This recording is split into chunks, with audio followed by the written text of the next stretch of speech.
learning more about complaints lodged against a Homewood daycare center. That daycare is now on probation with the Department of Human Resources.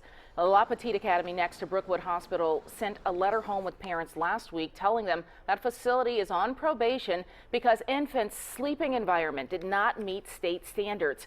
4-month-old Micah McCullen was found unresponsive in a crib on December 16th. He died at Children's Hospital 6 days later.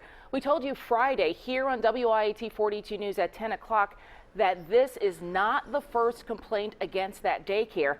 WIAT 42 News reporter Brittany Bivens has been investigating this story, and she joins us now with what those other complaints are. Brittany? Now, Sherry, DHR officials tell me that there are 3 substantiated complaints against La Petite Academy, and those date back to 2012.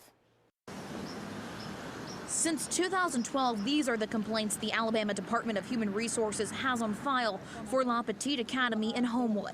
2 cases of improper staff-child ratio, too many children for the number of staff members, and another case of restricting freedom of movement, where staff members put children in high chairs while they cleaned up the rooms. These are not the violations that put the center on probation, but they matter to new mothers like Andrea Lackey. I know that leaving your baby at a daycare can be scary because you're not ever 100% sure who is watching your baby and how much training they've had.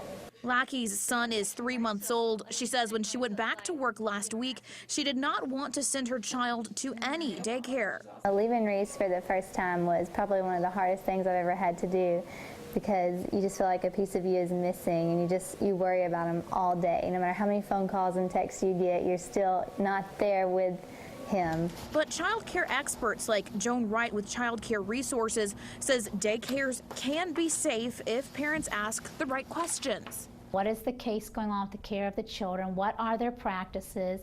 And if you're not welcome to come and just explore the program at any time, to me that would be a red flag. Now, La Petite Academy will stay on DHR probation until June. They tell us they have put staff members on leave while the investigation into Micah McMullen's death continues. Live in the studio tonight, Brittany Bivens, WIAT 42 News coverage you can count on.